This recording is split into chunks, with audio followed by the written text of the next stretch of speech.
Reading an interesting stat the other day around how much time the average U.S. adult spends consuming media. And on a daily basis, that number is about 11 hours per day. So if you take your marketing hat off just for 1 minute and think about what you as an individual do every day in email, on social media, and other digital channels, we're spending a lot of time consuming media. And with each of those interactions, we're giving away different types of data, right? Explicit data, behavioral data, and all that's being captured somewhere in the back end. Now put your marketing hat back on and think about what a huge opportunity that is for us to take advantage of and leverage. So I think what we wanted to address on this panel really is what are the things different folks are doing to take advantage of different behavioral data types and cross-channel information to be better marketers. So we've got 3 great panelists here, and I'll let each one of them introduce themselves, and then we'll jump into a discussion. Why don't we start with Vijay? Hi, my name is Vijay Lala. I'm a partner in the Entertainment Advertising and Promotions Group at Davis & Gilbert in New York. I might be the only lawyer here. Is there any other lawyers here, even by training at all? No?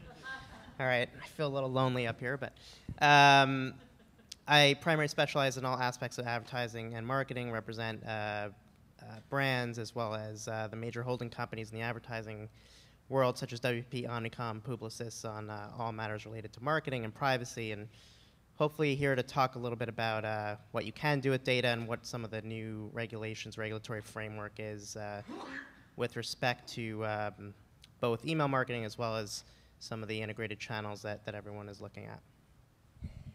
Good morning, everyone. I'm Rosanna Martinez. I'm coming from Austin, Texas, with National Instruments, and it's a very techie company that targets engineers and scientists to help them hopefully design the next greatest gadgets and or help cure diseases. So as a marketing manager, specifically within database management, data is a huge concern for us, and my team in Austin is responsible for figuring it out so that the branches around the world can then rely on us to get the best segmentation models and then get the email programs that go with each. So anyway, I just wanted to ask everyone in the room, anyone that is working with a global team, anyone that's grappling with trying to figure out your segmentation model, and anyone that's got sales breathing down your back trying to drive demand, I would love to talk to you because I'm sure that there's a lot of great intelligence right here to share. Cool. And my name's Christian Wright. I'm the general manager of eDialogue. So, but probably the more interesting part of my background is for the better part of the last 10 years, I've been the chief technology officer in database marketing or email marketing companies. So, as far as dealing with big data, way back in the day, I'm afraid to say how old I am because people would recognize it when I start talking about direct marketing. 25. I look 25. I'm like 50 on the inside. It's terrible. So I have a lot of experience with data and the challenges around data, and I think the challenges we're facing these days are exactly the same or radically different in many ways than what we've felt with and dealt with in the last 10, 20 years. So very interested in having debate around who's doing what well, what's not working, and sort of how we think the game's going to be changing for us as we move forward with social media, integrating with email, integrating with all these other channels. And I can actually sympathize with Vijay. My wife's a lawyer, so I'm going to vicariously live through him right now. So, all right. Thanks. So let's start. The first area that we really want to focus on is the dimensions of understanding data. And Christian, why don't we start with you? We're very much in a world where a person has multiple online identities, be it email, Facebook, Twitter. What balance do you strike between deepening your understanding of a person based on a single identity or understanding them across multiple identities? Yeah, I think the reality of the matter is you have to do both. Right? So there's sometimes that implicitly that somebody is Twitter handle X, Facebook Y, email Z, et cetera, et cetera. You have that information. I think you want to take advantage of that. I think the danger with that, and the danger is when you're wrong, right? So I think we all hear the horror stories when you're wrong that you get somebody's identity incorrect. In the offline world, you didn't give somebody a credit report because of that, or you didn't give them a loan because you got their information wrong. In the online world, it gets retweeted and suddenly, 200,000 followers, know that you just screwed up Ashton Kutcher's, address with Demi Moore's or whatever it used to be. So I think that's kind of the key thing is knowing when to take advantage of it and knowing what the risk profile is if you're wrong with it. And it just show of hands, anybody at the Forrester conference last week? All right, once, two. All right. So there was a huge. I won't use names just so that we don't embarrass anybody. But one of the speakers, well, I'll use his name. So Dave Franklin, one of the speakers, had a great example, which I think is relevant to almost everybody in this room because we've probably all done it at least a few thousand times. One of the brands there went ahead and sent a very targeted, very personalized email to somebody there saying, "Hey, Valentine's Day is coming up. The specific name of who that person was, would love it if you gave this information to them or if you gave them flowers." The only thing that was wrong there was that those two people were divorced, and that email went to the ex-wife with the new girlfriend's name on it. So there's hundreds, there's thousands of examples. I can dig some out of my inbox that have something like that. So it's pretty funny, actually. I thought it was hilarious, actually. Knowing both the people involved, it was very funny. But you should really think about it. I think that's the crux of the question is, how accurate is the data? Do you believe it? Do you trust it? And what's the risk profile if you're wrong? So that's how I can look at it. Yeah, interesting. And I failed to mention at the beginning, please feel free. We want to make this as interactive as possible. So if you guys have questions or thoughts, please feel free to weigh in. Shifting a little bit from explicit type data and more behavioral, and I'll address this one to you, Rosanna. With so much of our activity of buyers moving online, there's a wealth of activity data that we see, web data, email responses, slide share. What of this data do you find meaningful, and how do you use it?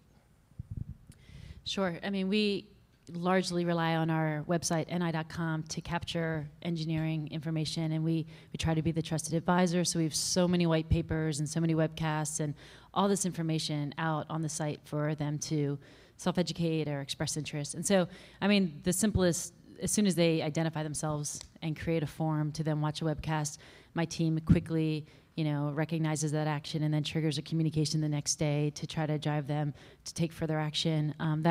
That lead activity is huge. More on the macro level, of course, visits, and what we're really trying to figure out is a way for us to see through Unica's net insight all their web traffic patterns, and coupling that with their email traffic so that we have a better sense as to who's really engaged with us. A contact may not be clicking through email, but they're all over our website. We don't want to treat them like we're re-engaging them because they're not disengaged with NI.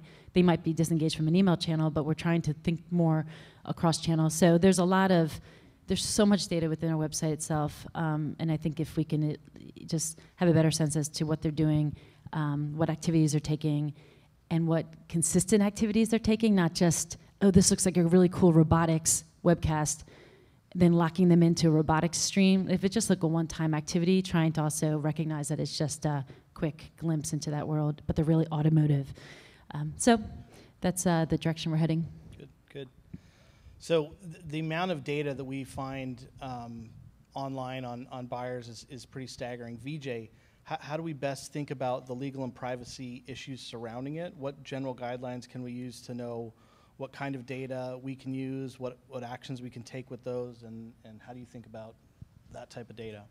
Right, so we'll talk about this more as we go, but I think, as an initial point, you can classify it in different sets. So you have sensitive data, which, could be financial data or health data or children's data, and I think, those areas of data are still going to be regulated at a much stricter level, and it may not implicate some of what's going on here with respect to email, but I know there's some people from Vanguard here and other areas. You're not only dealing with regulations that are now being formed, both the FTC report that I have 2 pages of that I was going to wave at you, but you're also implicating other areas of law, which is, Children's Online Privacy Protection Act, HIPAA, GLB. So those are the sets of data that you have to be most sensitive about how you're managing, how you're protecting, what you're collecting, and managing against, using the dreaded word compliance. You have to be somewhat more compliant. The other areas that you have to think about are more, probably what you guys face in terms of general PII compliance, personally identifiable information. Everyone knows about canned spam. And now we're getting into more, and we'll talk about this a little more, but sort of, a sort of increased scrutiny of, aggregate data and data that's collected behaviorally. And what does that mean? So I think where we're getting more regulation, where we'll get more regulation is, behavioral data that can be linked back to personal data versus aggregate data that's used more for research purposes. So those are sort of the way that I think about the different sets of data that's out there and the different sort of scrutiny that you may have to deal with in terms of both regulatory risks as well as, frankly, PR risks. We were talking, Christian was talking a little bit about, millennials not caring as much about what they post online, but, people who are older that may be accessing Facebook and get a targeted ad related to a health issue, that's where I think you'll see, regulators going after that more. And right now they're looking more at larger platforms such as Google and Facebook, but I think they're starting to go into smaller advertisers and marketers as well to see what kind of data people are collecting and how they're treating it. So specifically, the data that we're collecting that's showing interest, right? That's sort of the implicit. As we think about personalization of our messages, what types of personalization are most effective? Christian, is it targeting, content, timing? What are you seeing? Well, I think it's always the right message, right time, right? So any data that gives you, the ability to appropriately time your communication with the relevant content for whatever that consumer is looking for at that point in time, I think is the right approach. I think the question today is, how do you actually find that data, right? So I'm sure we're all doing retargeting. I'm sure we're all doing, display advertising, some, first party, some third party, trying to figure out how we're doing that. I think the key thing, though, is making sense of the data, right? And that as Vijay just kind of pointed out, there's a very delicate, balancing act. If you've got some hip information on me and suddenly I get a display ad for, whatever, insert funny joke at this point, that could be very sensitive to certain people, right? And especially generational. So we were talking a lot about this. Gen Ys, millennials, completely different thought process, right? To them, getting the right offer at the right time is not necessarily invasive. It's what they want, right? It's what they expect. It's what they grew up with to some degree. Whereas Gen Xers tend to be sort of in the middle of the road on that. Some do, some don't. If you get into boomers and certainly greatest generation, completely different scenario, right? They don't want that necessarily. They don't want to be engaged in a way that they think is invasive. So I think the key thing, we were talking a little bit about a stat earlier. So IBM has a stat that they published recently that 92% of the world's data was created in the last 2 years. So think about that for a second, right? The world's been around for a couple weeks. But in the last 2 years, literally, we've created 92% of the data. Now, that might be slightly self-serving from an IBM standpoint. Any Unica folks in the room, sorry about that. But even in practice, even if it's 80%, think about what that means for you guys, right? Everybody in here is probably struggling. I know we were talking about it earlier. We were talking about how much data we have to synthesize and then make sense of, and then develop some sort of marketing communication around it. If that number just increased exponentially several times, then how are you actually going to make sense of that, and how do you find that right piece of information? So pick something, find it, use analytics. I think, not to diverge too much from the conversation for the question, but I think analytics and what we sometimes in this room would refer to as analytics is not what's referred to in the offline world. So really predictive, targeted analytics to find and mine data is something that's not used enough online, because the data is not all in a single database, because it's in a file somewhere off to the side, because it's living over in the nether regions of the web universe. So I think the companies and the suppliers that can figure out and solve that riddle are the ones that can actually make people much more relevant in how they communicate and use the right data. Yep. Yeah, I mean, I think it goes without saying, everyone in this room, I would imagine, in some way struggles with just fragmentation of data.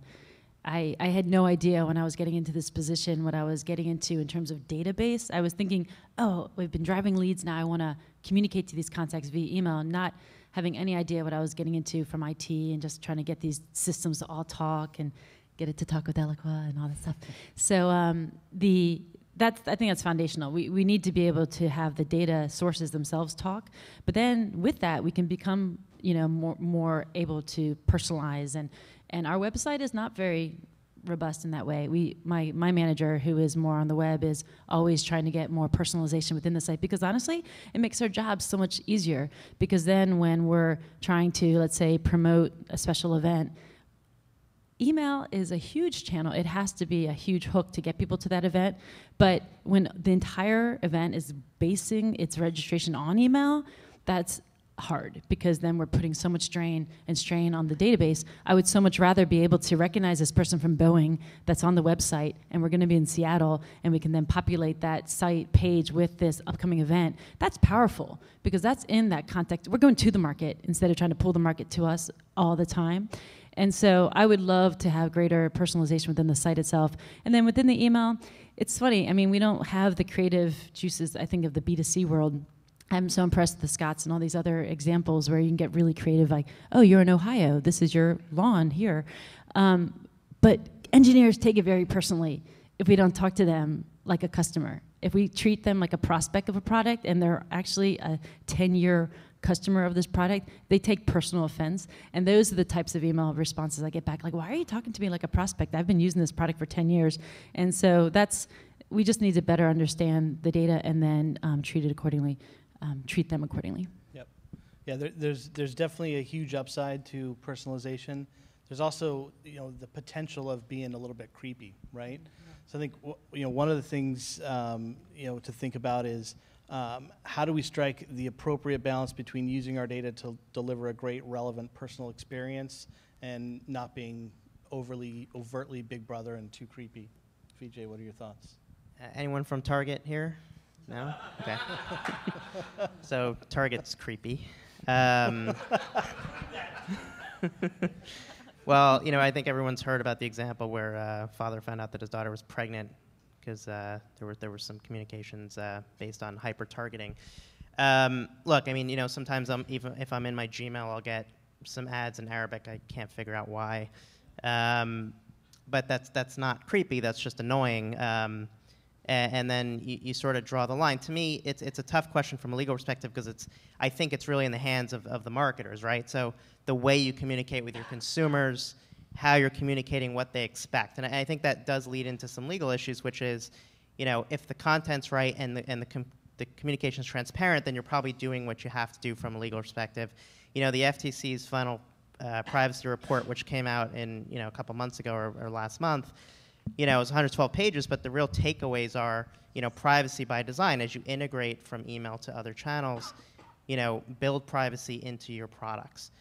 Be more transparent in terms of the way you get, opt-in consent or you get communication. Now, other areas are, that they're looking at or do not track mobile. There are a lot of things that haven't been, regulated or are about to be regulated, in my opinion. But it's just a matter of sort of finding the right balance between, content communication and still hitting all of the, FTC sort of guides for how to be transparent. And, it's interesting, I guess a question for everyone and for you is, as we move towards personalization, but as we also probably move towards do not track, how do we balance that? That the FTC commissioner in a dissent in that report actually dissented against the report, saying he's worried that the increased notice that the FTC is looking for is actually going to lead to opt-in consent versus opt-out consent.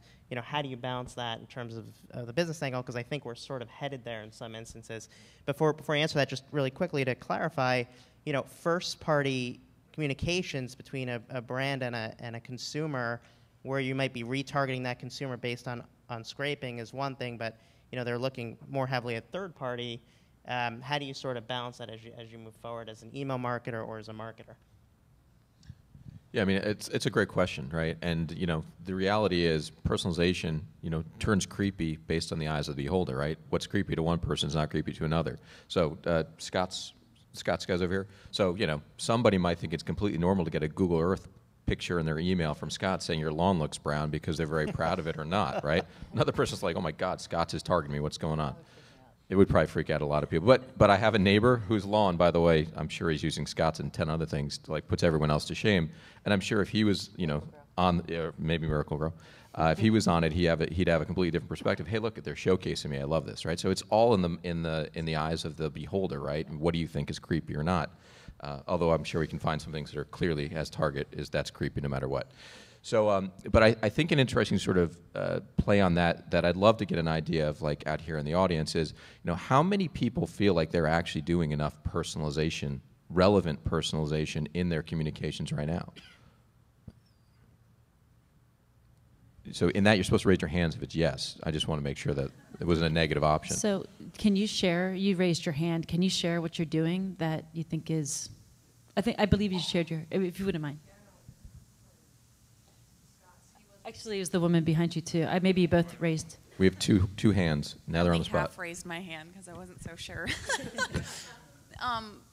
We're somewhat of a social network, so we have thousands and thousands of data points. So ours is all about using your community to tell you what's new, photos, comments, I mean, you know, any of that. And we've just got a really heavily integrated campaign with our data that allows us to tell you everything about your community based on what you're interested in seeing. So if you clicked or viewed profile, we'll send you their friends or their updates, that sort of thing. So your value proposition is personalization. Yes. Right? Yeah. Okay. People talk about our site having a custom homepage. Right. When it really doesn't. We're just really highly targeted and personalized. So. And who are you employing? Classmates.com. Okay. And who's our second hand raiser? Somebody else brave? We don't want All to right, listen to we've him got- anymore. So let's flip it the other way then, just out of curiosity. So who thinks they're doing a bad job? I know this is hard to admit, but who thinks they could do a lot more than what they're doing right now? All right, got a hand in the back. And here, everybody, right? But what's the biggest impediment that you're facing? We got one way in the back there. Choose the first one up. Way in the back, way in the back. All right, here you go. Hi, yeah, I'm Candace Davenport from AARP, and with a member database of nearly 40 million people and probably data on everybody else in the country, we do a poor job of really using our data. So right now we're spending a lot of time and investing a lot of money in sort of consolidating all of our data into one database. So I think we'll eventually get there, but it's sort of the infrastructure right now that's really impeding us. And the demos of your current target constituents are not too high on personalization They're not anyhow. too keen, and nor No. are people when they just turn 50. They don't really like us pointing that out and sending Bunch of them a people over birthday 30. card. Happy birthday, join. Yeah. It's more than that. I mean, I think it's an interesting question because one of the questions that I keep wondering is, or trying to identify and work with people on is what are the right personalization attributes? So everybody says personalize, personalize, personalize, right? Well, how as a brand do you identify which ones are the right ones for you? And how confident are you that you've actually selected the ones that are making an impact? Well, and I think that's the Classmates example is a great example, right? There, the brand position is directly attributable to how much personalization you want to give. People are engaged in that on purpose. So I think your brand value, your brand proposition determines how much you can personalize, right? To a large degree. So that, and we go into, we're talking back to, is it a first-party relationship or a third-party relationship? And I think third party is where it gets really squirrely. But if somebody's engaging with your brand and your brand is such that it's going to engender a lot of support, and whether that be through social media or whether that through traditional media or whatever it is, your ability to personalize is a function of how you're engaging with your consumers. Put Scott's on the seat for a second. You generally had a disconnected relationship with your consumers. Is that right? There's usually an intermediary between you selling your product to them. Yes and no. So I've tried to use a disconnected model. But in a disconnected model, how easy is it to, if somebody's used to buying your product at Lowe's or at some retailer, how easy is it for you then to build a relationship with that end consumer, right? Is the consumer expecting that? Because I think that determines what type of personalization you can do. Right. So my company, as an example, sells a ton of hardware through purchasing agents.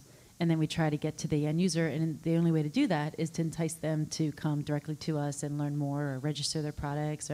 So, yeah, it's interesting. I think personalization is almost like, I almost want to say more B2C. It's almost like companyization. Like we talk at account level. I would love to be able to show, again, that someone is at this key account or even universities. This person's at Berkeley or this person's at Texas, like even more easily showing the banner or the mascot, just to kind of like show that we know who they are, that they're just not one of many.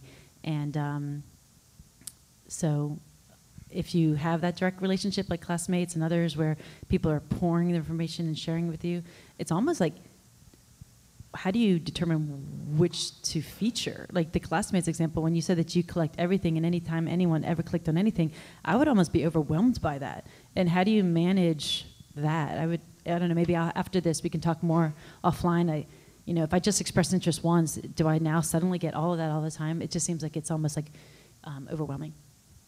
Just quickly from a regulatory legal perspective, I think, what the FTC is saying and what consumers expect are, to the extent you are getting that data from them directly and you're interacting with them, I think that's one thing. But to the extent that, you're emailing with them and then you're tracking them across the internet suddenly, you know, if I'm watching TV, let's say I'm watching, I'm from New Jersey, I'm going to say Jersey Shore. I don't watch it, but I'm going to say it. My wife watches it. The situation.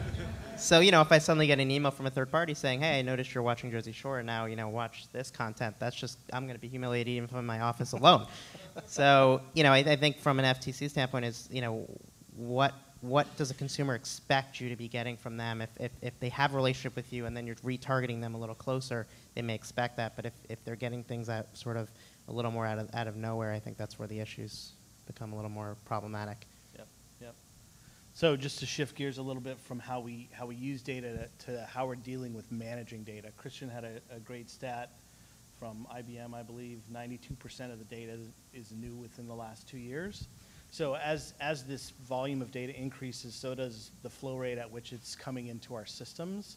How are we managing and tackling that data cleansing challenge, right? How do we continue to ensure the data that we're collecting is accurate and update? Maybe Rosanna, I'll direct that one to you. Sure. So we rely a lot on the cleansing process. We rely within data integrity. So they do all the deduping, and we have so many contacts that have multiple records. So they've come up with this golden record model where, you know, the best name, the best email address, the best physical address, all of that, they'll kind of make a virtual record, and that's what we pull from. And it helps in terms of the rapid nature of change. Christian, you had a good point earlier. We used to, on a weekly basis, pump all of this data from the data warehouse into Eloqua, and then from there, we would figure out, you know, which profiles they get into, and then we email them. And now it's daily, which is a huge, huge, huge step forward, because when it comes to events, for example, we used to have to wait maybe 7 to 10 days to follow up with that contact that came to an event with a follow-up. And everyone in this room should know that timing is far more powerful than relevancy. If I were to make it like so pointed, well, in terms of return on that investment, if I can follow up with someone the next day from an event versus 2 weeks later with a much more targeted, they're going to be much more likely to respond to that instant one. So that was a nice move forward that we have this daily. But Christian was mentioning, well, you probably don't need all of your data points even daily. You know, which ones do you really need? And so anyway, we're constantly talking with our own data integrity folks and our teams to figure out what data we need, how quickly, and then pulling it into our systems. How about social data, right? So as you know, a new data set that we're starting to see with social sign-on and other ways that data is getting into our system, how are we addressing the data we get through things like Facebook and LinkedIn and so on? Yeah, so I think that has obviously it's kind of a stupid or cliche thing to say that social media has had a profound impact on how we market and what we're doing, probably disproportionate, frankly, to its return so far. But I think there's great opportunity and there's great risk. I think the great opportunity is a lot of the information on social media, especially if we're talking social sign-on, has the potential, especially for retailers or anyone selling whether brick and mortar or e-tail, to really provide much more accurate, relevant data. How you use that's a different kind of story. You know, we've talked about it. I mean, I want to just see if we can actually get more than 10 hands up here. Who here has put in inaccurate information when signing up for something online? Okay, good. Just checking. Everybody's wait. So, you know, literally, it's like 95% of the room, right? I know Eric Kirby doesn't because he's just a very accurate guy, but everyone else does. So, you know, you think about that. You know, I think people tend to put accurate information in their Facebook accounts. I don't know why. It's just the way we tend to think about it, right? We do it once. It's who we are. It's your identity. When you figure that over 70% of social sign-ons come through Facebook, well, then there's a lot of good information there. Versus, you know, I sign up for some, you know, tech, you know, paper. I don't want to get emailed 50 times. I'm sending it to my 5th choice of email accounts, right? It's going off into the nether regions. I'm never going to see it again after I got the white paper I wanted. You know, that's a very different issue. But I think if we kind of play the social out, and there was a discussion in one of the earlier panels, I forget which one it was, about the timeliness of data, right? I think that's, and we touched on it, Rosanna just touched on it. I think the fundamental problem with data and with everything we've discussed right now is we're still living in a batch world by and large, right? You know, that's for us that grew up in the old direct marketing or database marketing industries, that's what we did. You know, you did a big weekly merge, or you did a daily merge if you were lucky, and then maybe you got to, you know, some more real-time stuff. And the reality of the matter is we still think in those terms because that's the easiest way for human beings to think. Well, I got data, I process it, I move on. That's not how we work. That's not how we interact today. And social media has changed that, right? My status changed 30 seconds ago, right? Whatever happened a minute ago is irrelevant. What happened 30 seconds ago is relevant. And if you're taking batch feeds or if you're scraping or you're sifting through web logs and you're using that data 2 days later, how relevant is that? So I think we're at the very early stages, in my opinion, of a fundamental shift in how we as marketers and we as technologists, even maybe more importantly, are going to need to think about data, how we use it, how we interact with it, and most importantly, how we actually apply it when we interact with the consumer. And I think that's actually, when we talk big data, that's actually the more relevant discussion, I think, for most people in here, because that's what's going to really change everything. Yep. VJ, how should we be thinking of this from a legal and privacy standpoint, especially as you think about capturing new data from social media and the explicit permission required? Mm-hmm. What are your thoughts there? Well, on the social media aspect,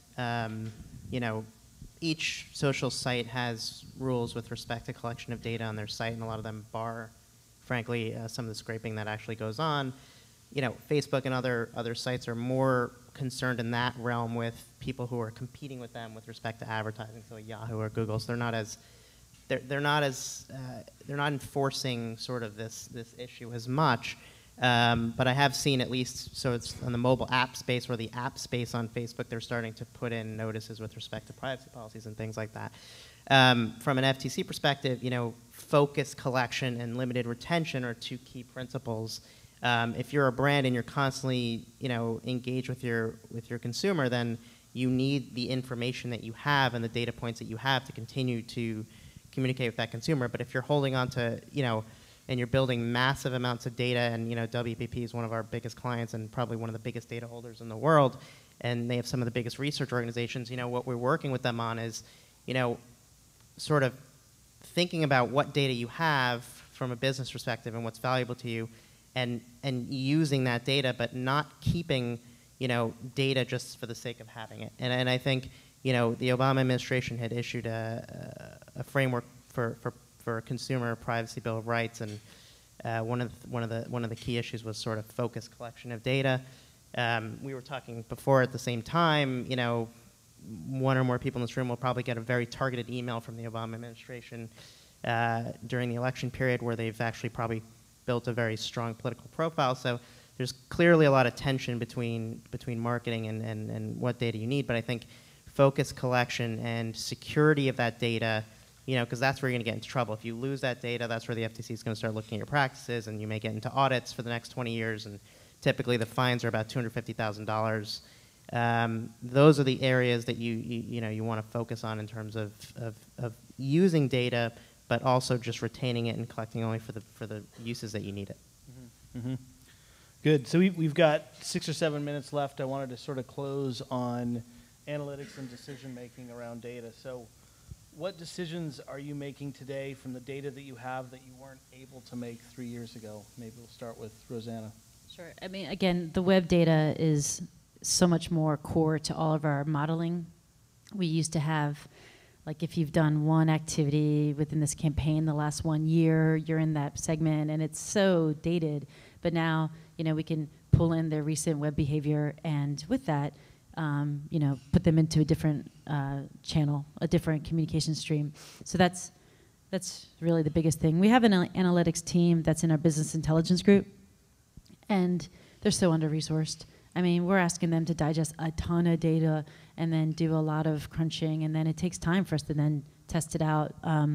But a lot of the earlier conversations were about resource limitations, and I would say that I'm constantly, if I were to have an open head count, I would put it towards someone in my team to be an analyst more than an email content writer, because I think the content we can scale quickly. It's more of like, are we doing it right? Tell us if this test is working or not. And so a lot of that analytics hardcore is in BI, but even within our own department, trying to get like performance and managing how things are going well, and it's all more possible because we have greater access to the web data. Yep. Christian, how about you? Well, kind of building on the analyst side of that, I think, and 92% of the data in the last 2 years, I think the reality of the matter is going to be, I'll take the forward aspect of this, is how do we make sense of that data, right? So there's a scarcity of analysts right now. I think everybody here that's client side or vendor side would know that or has felt that. But the reality is human beings just can't sift through the amount of data that we're actually dealing with now. So it's almost an improbability to look at that much data and hope that a person can make sense of it. So I think I'm not too worried about today. I think, the basics, an abandoned shopping cart, or some sort of behavioral data that's relevant to retargeting or something, we can make sense of that. But I'm more interested in as social media becomes more integrated with traditional media or email or SMS, et cetera, and what I think we're very early in that whole process. As that happens and the volumes of data are created, I think mechanically, how do we actually mine that data so that interactively we're making decisions and we're not waiting for that all to actually coalesce? Because the days of, I think centralizing a data warehouse and putting, your 18, umpteen petabytes or whatever it is in there so you can analyze it are over, right? We really have to start talking about making those decisions in real time. So that, to me, that's the most interesting thing is 3 years from now is how are we making those decisions in real time so we can deal with the data volumes that we're going to be faced with. Yeah. Rosanna, how about you? 3 years from now, what type of decisions do you envision or would you like to be making? So we were talking about the offline, online. I would love to have social sign-in. I'd love to be able to tell, again, if a student was at one point, at UT, and now he's at Boeing, like that connection for me to be able to see what they're doing outside of our site. And I'm like to talk to you more about that because we're still envisioning having this one central hub, and so maybe I need to regroup with my team. But I mean, we really do want to have this one 360 view of the contact that like everyone talks about. And yet, I think we're also still digging ourselves in holes because Taleo, someone here worked at Taleo. We just bought them for our learning management system, and it's a separate system. It's not talking to Oracle. It's like we're still building up these mini systems too that is kind of getting us where we are today, to stay where we are today, where there's a lot of fragmented data. So hopefully we'll at least have better connectivity in our site and Eloqua, and then with their offline with social sign-in. Great. So one last question, and we'll close with a legal privacy question. So we've primarily talked about legal and privacy concerns around data on individuals. If we zoom out and we think about data in aggregate for analytics and decision making, what are the implications we need to keep in mind? I mean, I think we talked about this a little bit, but I think with respect to research, I think it's not as prevalent in terms of legal risk. I think where you're starting to use mobile identifiers or aggregate data in any way to link to personal data, if you're not monitoring your vendors with respect to vendors possibly re-identifying data, I think that's where you're gonna end up with a little bit higher risk issues. In terms of the next few years in the privacy area for law, it's a very interesting moving area. We don't have federal privacy legislation yet, but I think we may get there at some point, and as well as for data breach security. So I think when we get some semblance of not a patchwork of laws, when we get actual possible federal law, that will actually help businesses in some respects understand what they have to comply with, as well as deal with interoperability issues with respect to EU and how that sort of transforms as well. Can I ask a quick question of the audience? If anyone is currently working with European peers and the whole double opt-in in Germany and like privacy and how you're making sure that you're compliant, can you please find me? I have so many questions in that regard, and I need help. And I've already bugged Dennis for hours. So I'd love to, and oh good, Della just raised his hand. Good, so I got more help. But that's where there's so much fear. All of my team in Europe is afraid that they're all going to be thrown in jail, that they're going to be and I'm like, wait a second, relax. And so I want to get some concrete examples of how you're managing that contact data and be able to reference it. Fantastic. Well, I definitely wanted to thank Christian, Rosanna, and VJ for taking the time to do this. I think we have time for maybe a couple questions. Yeah. Well, we did get to poll the audience well, but yeah, if there's anybody who has a burning question? If not, here we go. How would you paint us a picture, or how would you define ideal nirvana in regard of, the things that you've been talking about, the 360-degree view of the customer, fully integrated data, if along all of the attributes that you would consider ideal, tell us what's your wish list, for the ideal state of that. I would love to first even know what they own, what products they truly own. I mentioned earlier that we often sell through a third party or OEMs, and I would love to be able to treat them with respect as to what they're currently owning. I'd like to be able to know with confidence who they're currently working for. I want to know with confidence that they're truly trying to work on engine knock testing if they're in automotive and they're not. Like, I really want to understand what that problem is that they're trying to solve and how we can then speak to them accordingly. It will give me greater confidence and conviction with our product marketing team that wants to talk to everyone about every product to better truly bucket the database in a sense into macro groups and then be it based on that contacts behavior, and then put, we're all email marketing. I mean, we've got it down. We know the best practices and how to talk to them once we know what they're interested in. Obviously, we still have a long way to go, but I would just better treat them with confidence and not, thankfully I'm not sending flowers or any Valentines. It's just technology. Send the wrong microscope could have the same effect. So I've been chasing Nirvana for 20 years, and I'm pretty certain it doesn't exist because it keeps changing. And I think that's the big problem. It's always been changing, and we're in marketing, right? What's the constant? Same question, different answer, exactly. So, death, taxes, and marketing, marketers will change their minds is pretty much the constants in life. So, but what I would say is what I would want, and philosophically from both a technical side and from a user standpoint and a consumer standpoint, I'd like access to as much of the relevant data as I possibly can have at any given point in time. I want an environment that allows me to decision on that data in whatever the right time is for the type of interaction I'm having with my consumer. Everything from immediate to some sort of batch environment that could work. And I want a content library that allows me to dynamically adjust to what's happening without having to get a person involved. Right? So if I need to get somebody involved, to go through a 2-week legal process and a 3-week creative process and everything else before I can actually respond to something that's happening, the world's moving way too fast for that. So I think to me that an environment that is that responsive, that flexible, but not that structured. And I think that's the thing that as human beings we have to struggle with is we like to structure things. We like process. We like things to be ordered. We like things to be categorized.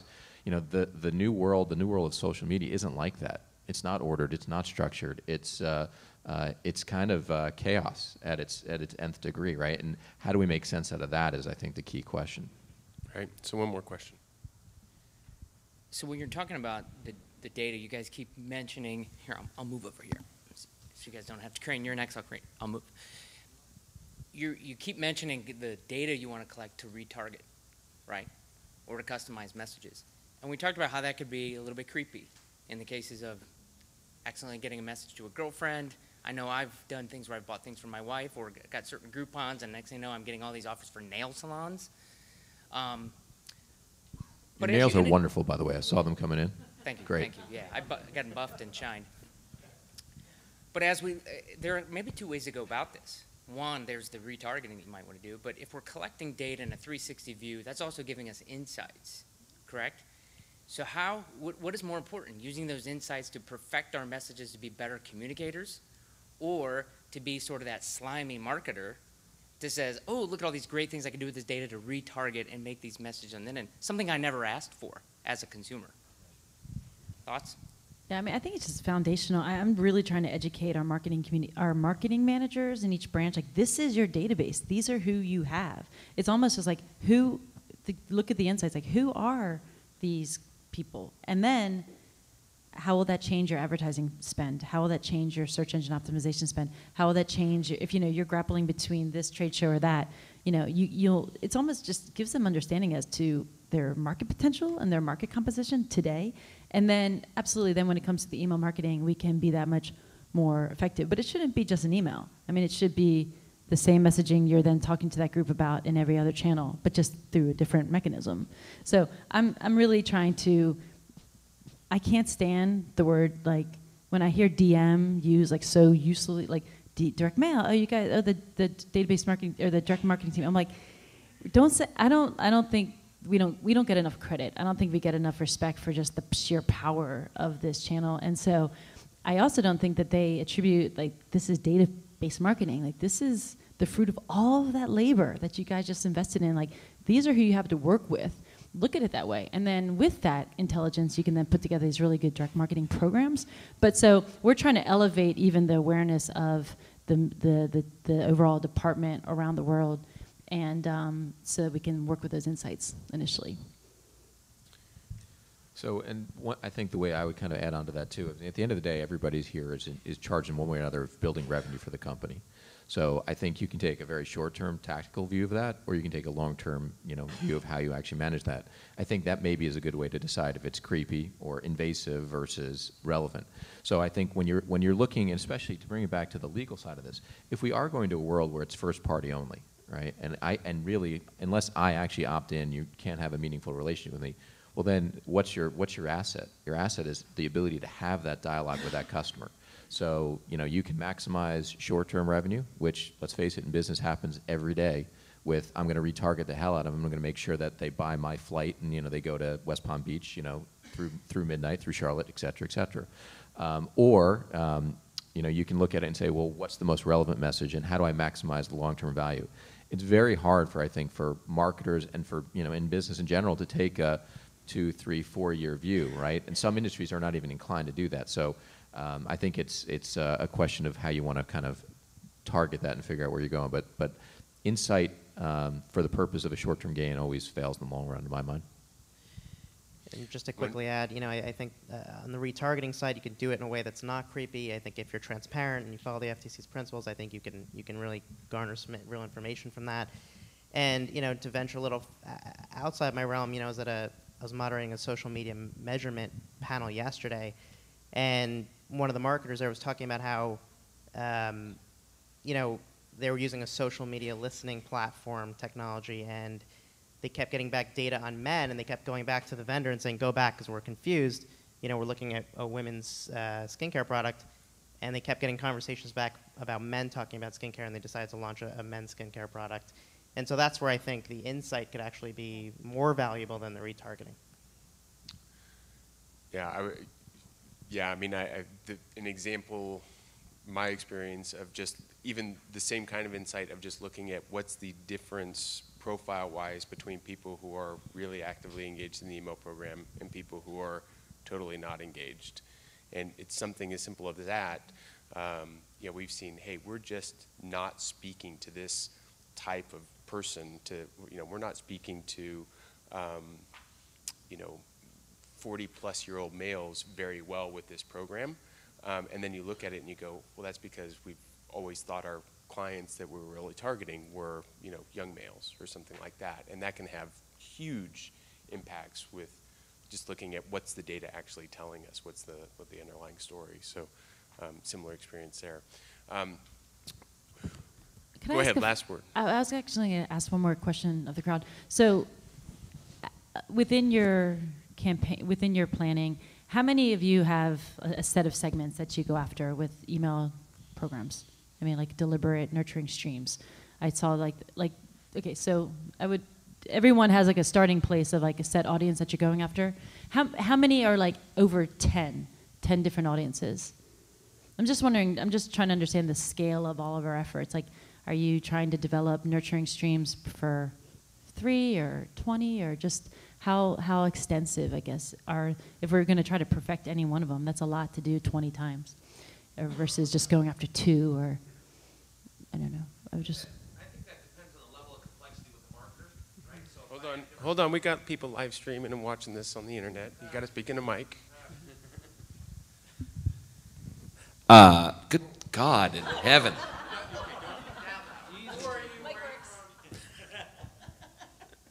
My name is Ryan. I'm from Blue Hornet.